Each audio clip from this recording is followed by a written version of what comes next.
Buongiorno o buonasera a tutti, a seconda di quando vedrete questo video. Qui al microfono Lorenzo ed oggi andiamo ad inaugurare una parte nuova del canale, ovvero una sezione in cui andremo ad analizzare delle partite di persone di tutte le categorie, quindi CNC o anche CM o anche maestri, provenienti però dal mio circolo, che sarebbe la SD Mantova Scacchi.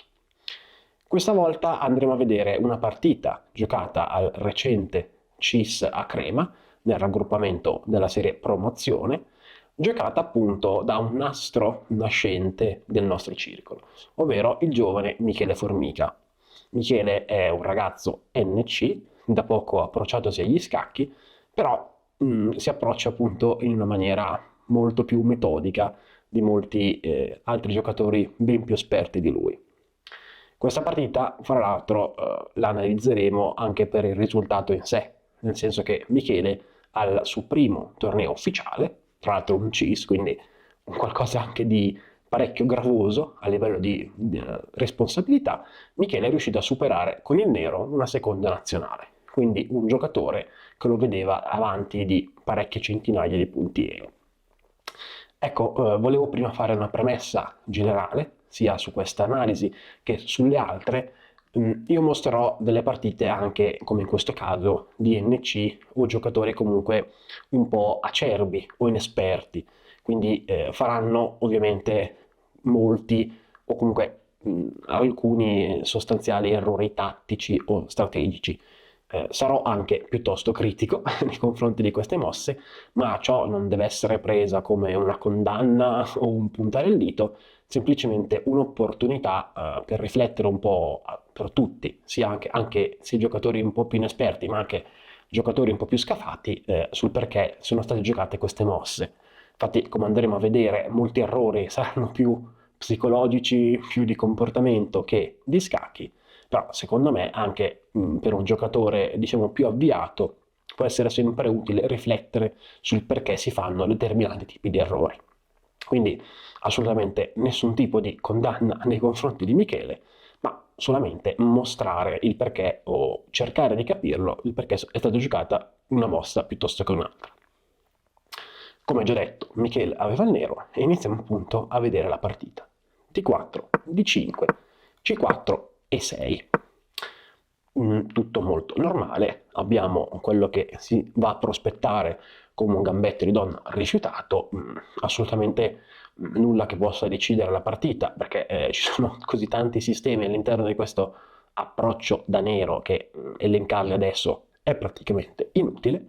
Il bianco gioca semplicemente con cavallo F3, una mossa flessibile, può rientrare appunto con cavallo C3 in schemi più tradizionali, oppure può preparare anche con G3 l'impianto catalano, che è questo impianto un po' più contemporaneo, dove si gioca l'alfiere in fianchetto per poi andare a giocare al centro in maniera più subdola. Allora, vediamo un po' cosa ha giocato Michele. Chiaramente Michele, essendo alla sua prima competizione e non essendosi mai approcciato alla teoria delle aperture, sceglie una mossa un po' insolita, cioè cavallo C6. Ora, lasciamo a parte tutto ciò che può essere la statistica, la moda di determinati sistemi o mosse, ma capiamo proprio intrinsecamente perché una mossa come cavallo C6 in questa posizione specifica, anche se sia una mossa 3, non è ottimale come scelta. Beh, innanzitutto ricordiamoci una cosa, cioè ci sono sistemi che utilizzano il cavallo in C6, sì, per esempio la Cigorin, ma la Cigorin ha chiaramente una filosofia di fondo, che chiaramente si gioca a cavallo C6 per andare ad attaccare subito il pedone in D4. Infatti nella Cigorin, non essendoci il pedone in E6, essendo ancora in E7, possiamo appunto giocare con alfiere C4 alla terza mossa, in maniera tale da minare il cavallo in F3, che a sua volta protegge il pedone in D4, e quindi andare a creare tutto un gioco basato sul pedone in D4. E solamente dopo che avremo giocato alfiere G4, nella Cigorin potremo decidere se giocare con E5 o uno schema con E6. In questo caso, essendo E6 già stata fatta, questa possibilità di attaccare appunto D4 viene a mancare. Alfiere G4 è una mossa impossibile fisicamente. Quindi il nero chiaramente non è che ha partita persa, ma diciamo che inizia un po' con il piede sbagliato, perché cavallo C6 è una mossa difficile che di solito viene vista di cattivo occhio in queste posizioni proprio perché va a frenare il pedone C. Il pedone C, come saprete bene se giocate tutti gli impianti come la Slava, la Tarrasch, la Semislava, chi più ne ha più ne metta, il pedone C di solito viene spinto in C6 per consolidare il centro oppure in C5 per minare il centro del bianco. Comunque sia, averlo fermo grazie al cavallo al C6 che gli sta davanti non sembra una ottima scelta. Cavallo C3, il bianco continua in maniera assolutamente normale, cavallo F6, C per D5 e per D5. Ecco, questo è un momento davvero istruttivo, perché adesso, anche se siamo nelle prime mosse, dobbiamo sempre cercare di pensare, di aver ben chiare le motivazioni per cui giochiamo le nostre mosse, in maniera tale da avere un piano coerente, cioè il fatto che tutto fili, avere un'idea in testa e perseguirla, altrimenti andiamo a finire in posizioni che o proprio non sappiamo come raggomitolarci dentro, oppure proprio in posizioni oggettivamente erronee, sbagliate. Qua il bianco come dovrebbe continuare? Beh, andando ad approfittarsi del cavallo in C6, cioè qua c'è un problema al pedone in D5, perché non può giovare del sostegno tramite C6, quindi può apparire un po' deboluccio. Qua il bianco con alfiere G5 va in questa direzione. Inchioda il cavallo in F6, chiaramente c'è un banale attacco a raggi X alla donna, e il cavallo C6, essendo in questa posizione, non permette al pedone di proteggere D5. Quindi, dopo mosse semplici come alfiere E7, E3, arrocco, alfiere D3, qua il bianco si è completamente sviluppato, ma è tutto da giustificare la posizione del pedone in D5. Ora il bianco potrà andarlo ad attaccare successivamente con donna B3 e sembra avere una posizione davvero facile. Qua chiaramente restiamo modesti, nel senso non sopravvalutiamo il bianco, non ha matto in poche mosse, però ha una posizione di quantomeno leggero vantaggio sicuro, ma soprattutto da un punto di vista umano di pianificazione veramente semplice. Cioè qua il bianco ha un obiettivo e l'obiettivo è vistoso, che è il pedone in D5 e fra l'altro la disorganizzazione dei pezzi del nero, perché il cavallo in G6 e questo alfiere sono tutti da giustificare, quindi insomma, una buona impostazione. Questo con l'alfiere G5. Qua dopo E per D5 iniziamo a vedere però un po' quello che vi dicevo prima. Il bianco gioca una mossa che sembra normale, che è E3, che è comprensibile, cioè in parecchi sistemi del gambetto di donna, quindi uno vorrebbe giocarla in questa posizione, ma viene a mancare un po' una motivazione, una spiegazione di sottofondo. Cioè un conto è quando giochiamo E3 perché dobbiamo preoccuparci di sviluppare in fretta l'alfiere campochiaro o abbiamo questo genere di motivazioni, ma qua non si vede affatto il motivo per cui non muovere prima l'alfiere camposcuro, cioè qua E3 va a creare questa struttura pedonale centrale che rende l'alfiero camposcuro difficile da sviluppare immediatamente.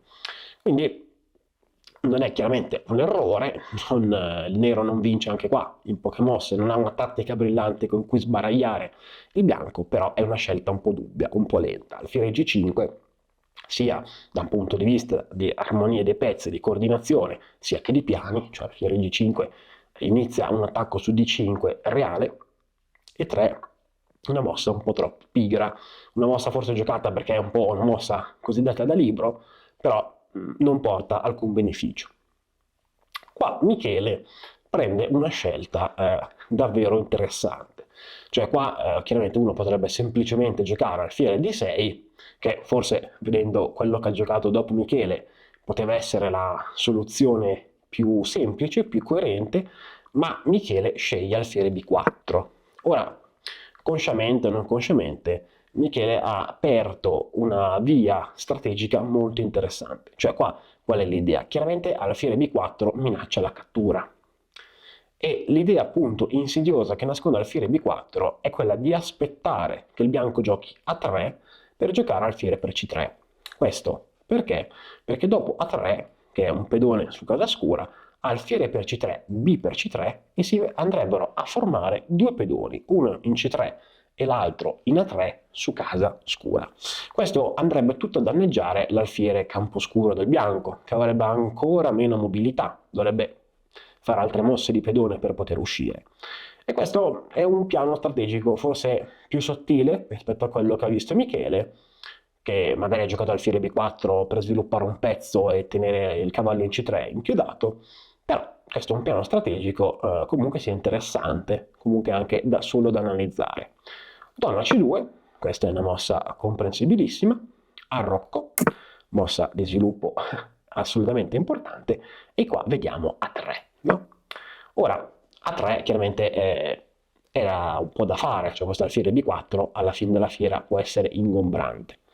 Ecco, qua, come vi dicevo, Michele ha giocato alfiere D6, quindi per questo 2 mosse fa dicevo che forse alfiere D6 poteva essere subito la mossa da preferire, però qua andiamo un attimino ad analizzare l'idea alfiere per C3, no? Quell'idea ambiziosa di giocare contro l'alfiere camposcuro del bianco.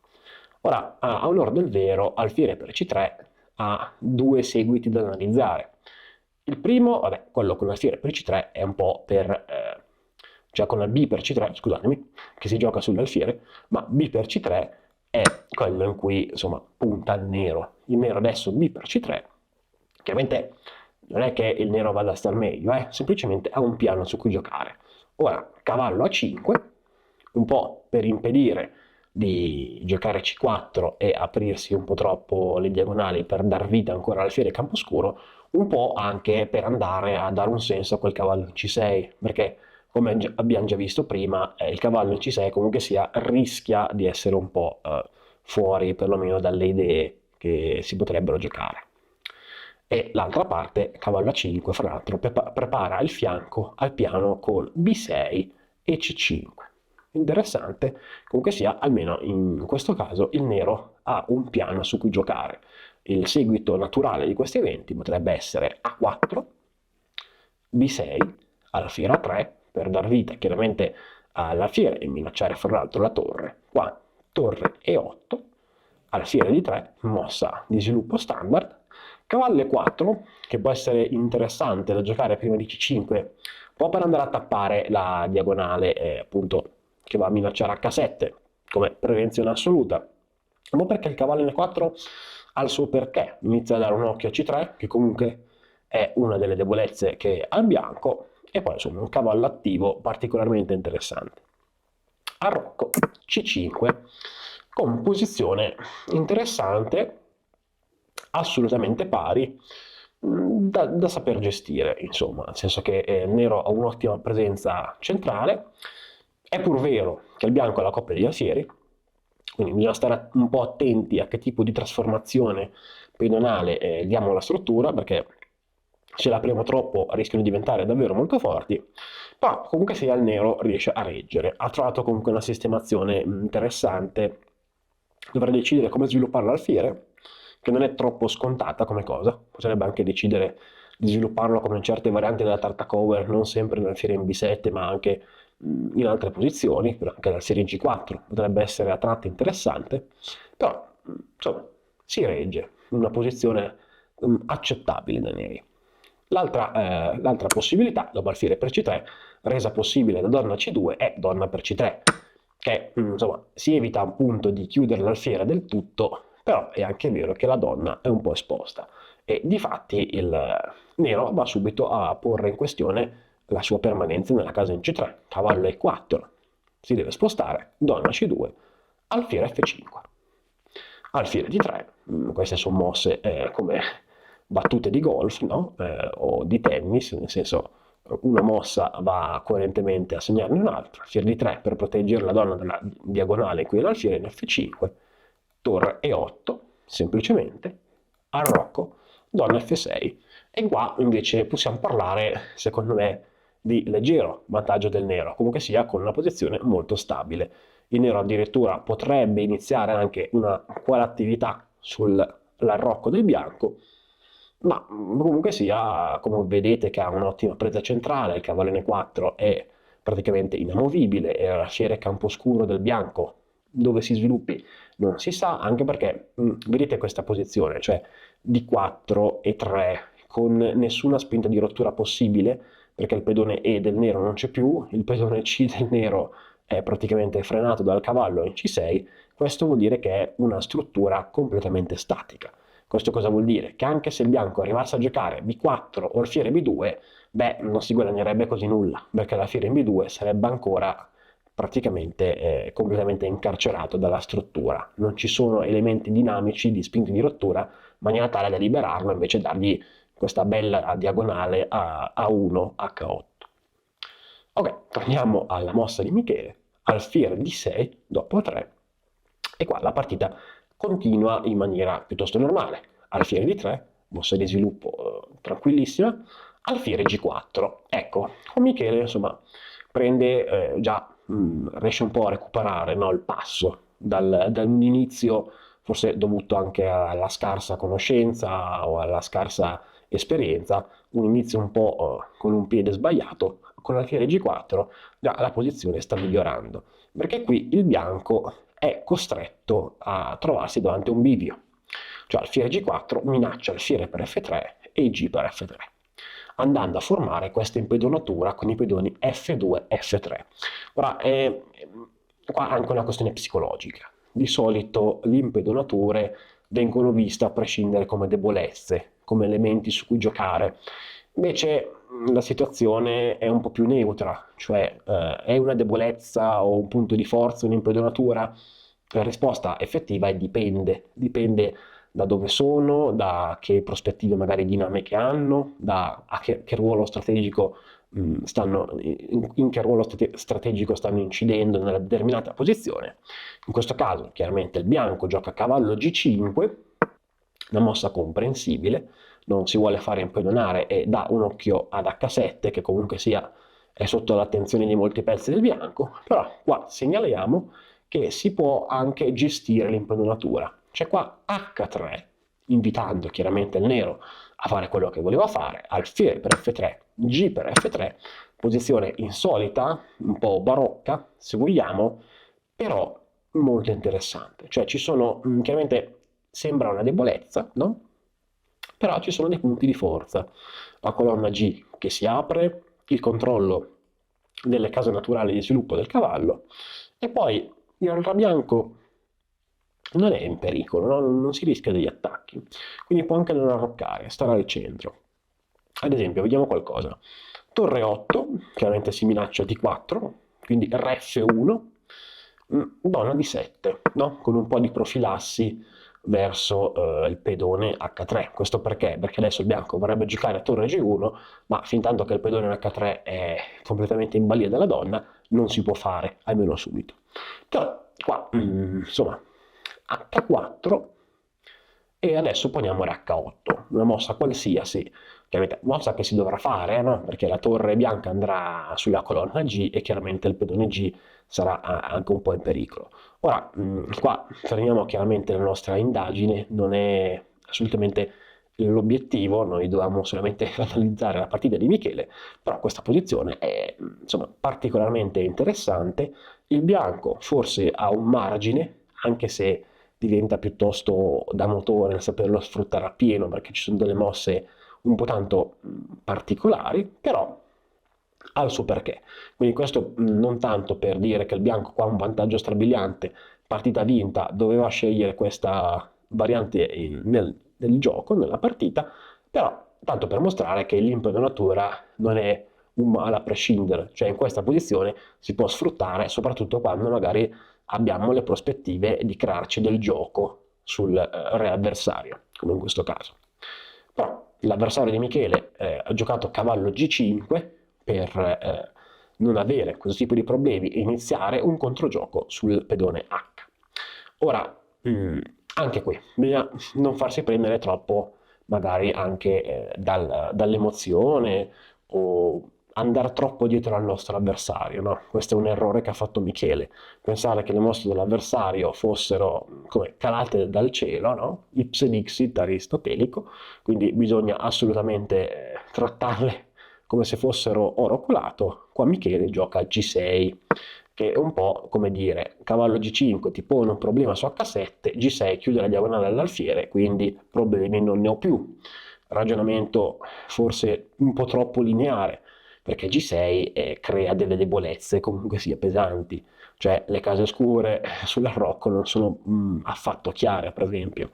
Ora chiaramente non subito, quindi queste sono debolezze più che si acuiranno in seconda battuta, però questa è la tipica mossa che Michele ha fatto anche in diverse volte in questa partita, e dare troppo retta all'avversario è un po' un male. Cioè, qua cosa doveva fare? Qua su cavallo G5 al nero? Ma semplicemente H6. H6 e non c'è più alcun tipo di problema, perché o il cavallo torna indietro e allora si ripropone tutta l'impedonatura, tutta quella storia in cui il nero cattura in F3, ma allora a quel punto uno viene da dire perché non l'hai giocata subito? Perché non hai giocato subito H3 accettando l'impedonatura? L'altra cosa che potrebbe tentare il bianco, che magari in maniera molto istintiva ha portato Michele a non scegliere H6, è cavallo H7.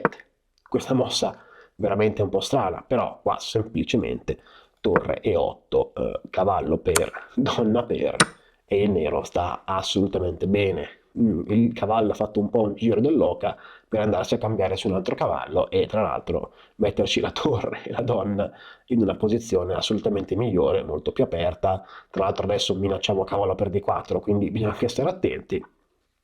Insomma, non sembra un grosso affare tutto questo gran percorso del cavallo. Però Michele ha scelto G6. Anche qua il bianco ha giocato in maniera veramente strana. Cioè, qua a questo punto è abbastanza semplice capire come ottimizzare la posizione. Qual è che era il problema precedente? L'alfiere in G4. Ok. H3, alfiere di 7, arrocco. Normalissimo. Qua dopo si penserà a cavallo F3 e la posizione è assolutamente normalissima. Cioè il bianco ha una posizione di leggero vantaggio, veramente comoda. Si andrà a sfruttare fra l'altro l'indebolimento di G6 che ha creato sulle case scure del nero, quindi il nero dovrà anche affrontare dei problemi piuttosto seri sul lato di re, ma qua la posizione era normale. Perché? Oppure cerchiamo di capire perché il bianco non ha giocato questo tipo di seguito. Anche qui forse un po' troppa psicologia. Perché? Perché il bianco, dopo aver giocato cavallo G5, sta praticamente rifuggendo mentalmente dalla possibilità di dirsi ma forse ho fatto un errore, forse è meglio che ritorno sui miei passi con cavallo F3, e di conseguenza ha tolto a prescindere l'idea di tornare indietro e di ottenere una posizione normale ma superiore. Quindi cosa ha fatto? Qual è stato il processo di pensiero del bianco? Ho il cavallo in G5, piuttosto che rendermi conto che è una casa comunque instabile, che non ci sono troppe cose da sfruttare, cerco delle varianti per giustificare il fatto che il cavallo sia in G5. Questo può apparire forse un discorso un po' psicoanalitico, ma adesso vediamo nelle prossime mosse appunto che proprio è quello corretto, quello proprio cui ha pensato il bianco. Infatti qua il bianco gioca B4, in cui non va a chiarire la posizione né dell'alfiere del nero né del suo cavallo. B4 è una mossa, come abbiamo detto prima, non ci sono spinte di rottura, quindi non è che dia una casa all'alfiere, l'alfiere è comunque sia completamente incarcerato dalla sua stessa struttura. B5 forse fa un piacere al nero perché il cavallo in C6 anche qua non si capisce cosa stia facendo, ma il problema è che su H6 succede quello che vi ho detto un attimo fa, cioè il bianco non sta prendendo in considerazione l'idea di dirsi ho sbagliato, la posizione del cavallo in G5 non è ottimale, infatti cosa gioca? H4. H4 finendo un po' a far credere un po' a tutti che ci sia un qualcosa, che ci sia una specie di attacco, che questo cavallo non si possa prendere perché la torre si attiva sulla colonna H, arrivano magari i sacrifici su G6, no? Che sono la cosa che possono un po' impensierire il nero, e insomma cerca un po' di giustificare così. In realtà, se analizziamo tutto questo con un attimo di lucidità, si vede che H4 è una mossa assolutamente sbagliata. non ci sono questo tipo di attacco, anche se può sembrare, però non c'è. Qua, ecco, inizia invece dal punto di vista di pensiero l'errore di Michele. Michele ancora una volta prende come vera, come verità assoluta quello che fa il suo avversario, nel senso, il suo avversario magari anche complice il fatto che fosse un avversario con più ero di lui, più forte di lui, con più esperienza, Michele si dice ok, effettivamente c'è un problema e neanche analizza il perché H4 può essere una cavolata. Non analizza per esempio H per G5 oppure anche altre soluzioni, perché poniamo il fatto che Michele in questo momento della partita chiaramente aveva un bel po' di tempo perché siamo alla 12ª, quindi più di un'ora sull'orologio. Poniamoci nell'ottica di Michele e cerchiamo di capire perché non giocare H per G5. Ok, H per G5, che è correttissima come mossa, può spaventare un pochino. Perché? Perché magari ci facciamo spaventare da questa alfiere per G6 intermedia. Ora, poniamo il fatto, non l'analizzeremo alfiere per G6, lascio completamente allo spettatore la possibilità di andarla a vedere. In realtà vi spoilerò che è una mossa praticamente dubbia, cioè l'alfiere per G6 non è un problema. Ma mettiamoci nell'ottica di Michele, no? Questo NC del Circolo di Mantova al primo torneo. Alfiere per G6 non ci piace e riconosciamo che crei delle complicazioni a cui magari non ci sentiamo pronti di andare. Quindi un altro procedimento mentale che Michele poteva appunto ottenere era quello di andare a giocare un po' di profilassi. Cioè qual è il problema di questa posizione? Che non solo c'è H per G5, che è una mossa corretta, molto diretta, che prende appunto il toro per le corna. C'è un cavallo sotto, andiamo subito a prenderlo. Ma qua c'è anche un'altra mossa interessante, donna e 7. Donna e 7, secondo me, è ancora più forte, perché non solo adesso c'è questo cavallo che è in presa, ma giochiamo contro l'alfiere per G6. Perché? Perché il problema dell'alfiere per G6 è che dopo la presa entrava la donna e assolutamente era un problema per il nostro re, perché non sapevamo bene dove andare. Con la donna N7 non c'è più nessun problema, perché dopo F per G6, donna per G6, poniamo, no, fate un po', fate finta che l'alfiere N3 si sia già sacrificato, qua donna G7 e semplicemente abbiamo un pezzo in più, cioè non c'è più l'attacco, le donne si cambieranno, si fa molta fatica, quindi assolutamente non è più un sacrificio che ci può impensierire. Dall'altro lato però diamo la possibilità al bianco di scappare, però in questo caso forse ecco, è ancora peggio, perché cavallo F3, qua alfiere per F3, G per F3, cioè andiamo proprio a creare questa impedonatura per l'ennesima volta, e il problema cos'è? Che cavallo per D4 chiude la partita. Questo perché adesso chiaramente non è che il bianco abbandonerà subito, però la posizione è davvero disastrosa.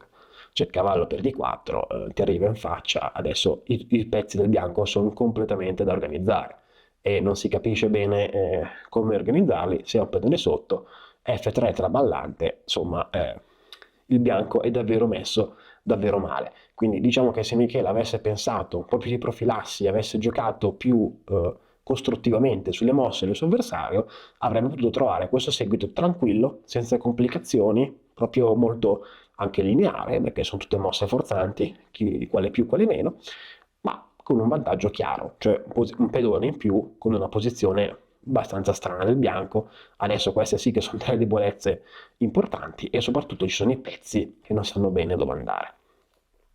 Michele invece, dopo H4, ha dato retta al suo avversario, ha deciso che il cavallo non si poteva prendere e ha giocato Re G7. Re G7 chiaramente è una mossa erronea, perché è vero che il cavallo G5 di per sé non è un problema, ma adesso se lascia troppo al bianco l'idea che è tutto giusto, poi l'attacco potrebbe davvero venire fuori. Cioè adesso B5, ok, si inseriscono queste mosse, B5, cavallo A5, F3. F3, qua c'è ben poco da fare, alfiere di 7 e ora E4. E vedete che in tutte queste mosse il cavallo è sempre rimasto sotto, cioè c'è sempre la possibilità di prenderlo e anche a questo punto c'è la possibilità. Cioè se Michele avesse ancora non dato troppa fiducia al bianco, a questo punto ci sarebbe potuto accorgere di diverse cose. Per esempio, E4 chiude l'alfiere, no?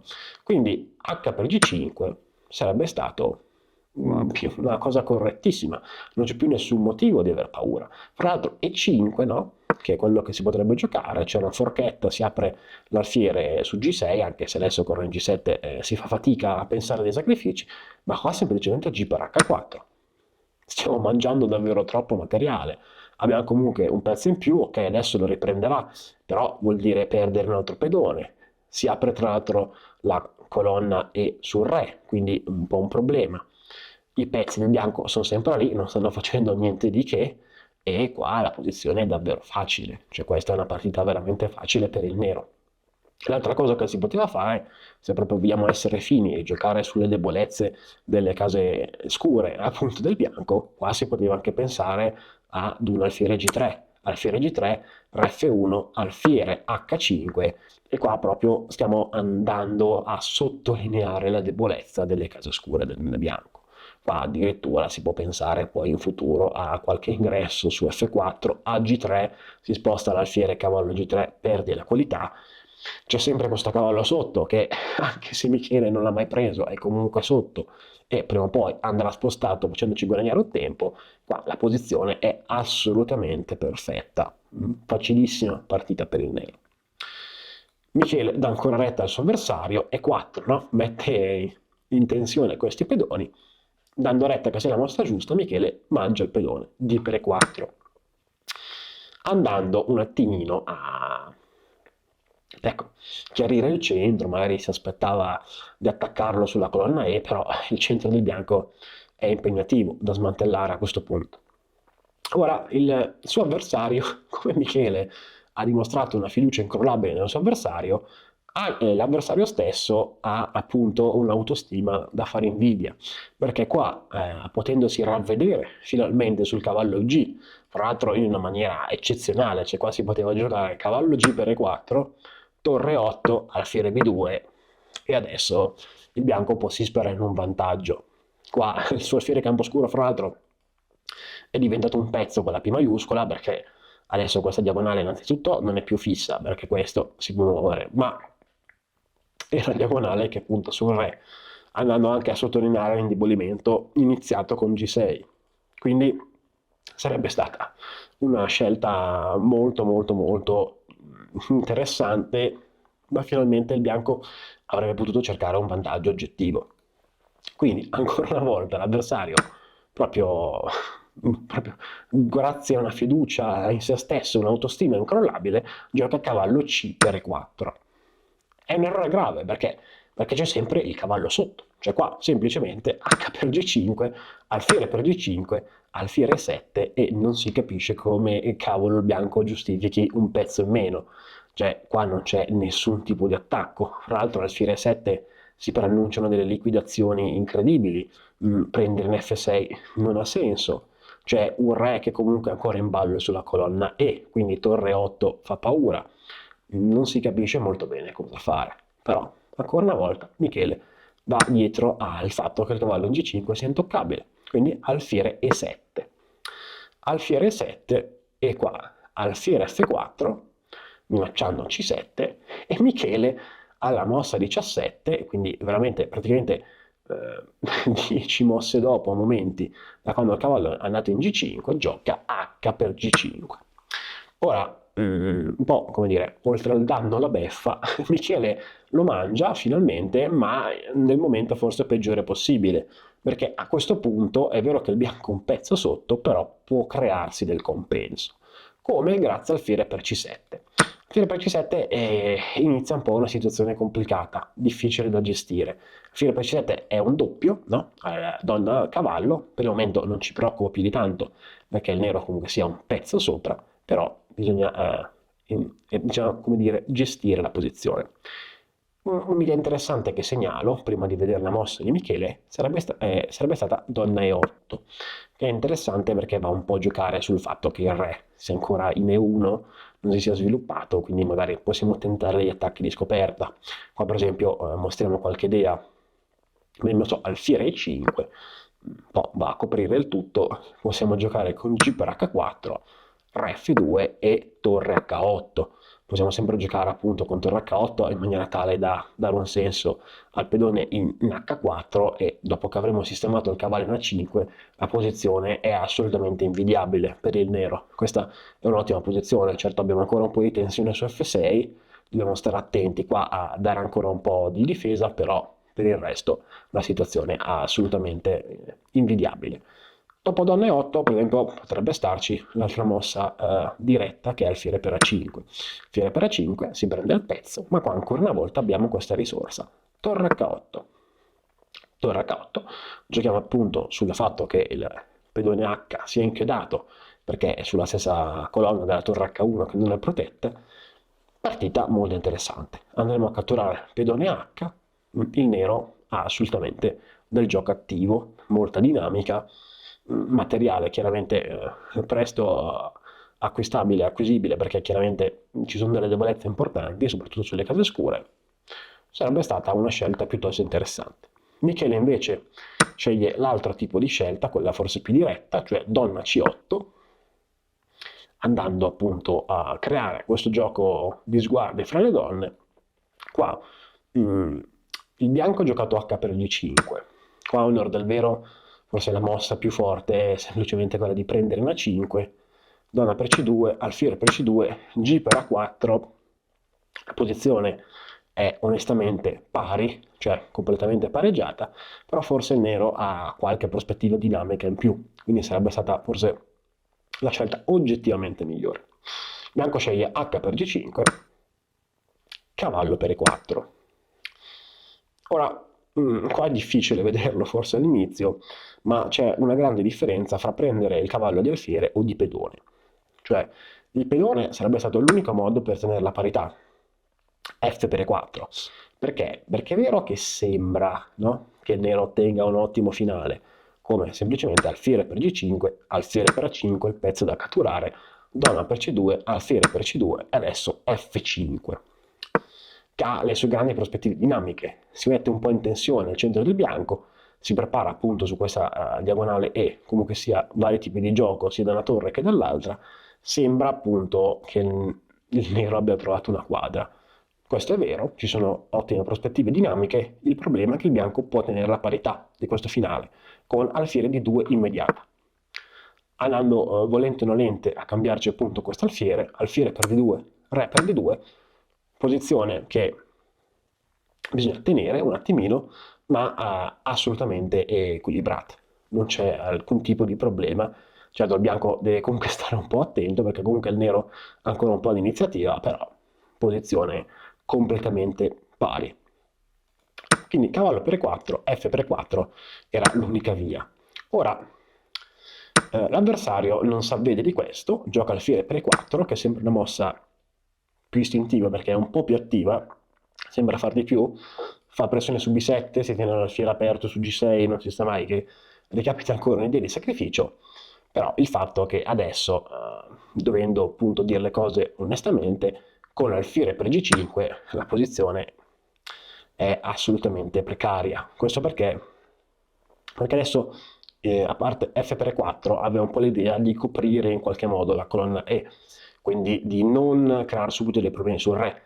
Non essendoci più un pedone, ma un alfiere che si può spostare, comunque si può minacciare, la colonna E si apre molto prima del solito. Infatti qua come si può aprire? Per esempio alfiere per A5, chiaramente è qua. Bisogna fare una scelta, c'è un pezzo in più, bisogna riprenderselo prima o poi. Alfiere per A5, donna per C2, alfiere per C2 e qua si è aperta la colonna E. Quindi torre F e 8, re F2 per esempio va a finire molto male perché alfiere 3, re G3, F5 con grande attacco sul re bianco, ma anche qua al posto di re F2 si potrà giocare re D1, forse ancora peggio, alfiere per B5 e il gioco del nero è assolutamente molto forte, e anche il re bianco non ha case al momento. Gli alfieri non sono ben coordinati e soprattutto c'è anche del materiale in più, quindi non è una grande cosa. Materiale in più non subito, chiaramente, adesso è ancora tutto pari, però è difficile vedere come tenere tutto tra la precarietà del re e questo pedone che è un po' sospetto. Michele questo non se ne avvede, non gioca alfiere per G5, ma alfiere per 4, forse questo è un errore più come da mossa pigra, no? Per andare a proteggere il cavallo in maniera più normale, alfiere di 8. Ecco, alfiere di 8 è una mossa veramente da stare attenti, no? Perché qua il bianco chiaramente ha continuato con alfiere di 6. Alfiere di 6 è una mossa un po', anche questa, molto pigra, perché non si vede della tattica che c'era dietro. Alfiere di 6 addirittura è andato a perdere veramente in poche mosse, perché torre E8, donna F2, donna C3, entrata clamorosa, re E2, alfiere per B5, abbandono immediato.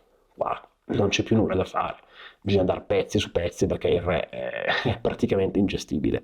Quindi alfiere di 6 per questo è una mossa veramente, veramente pigra, veramente, veramente troppo semplice.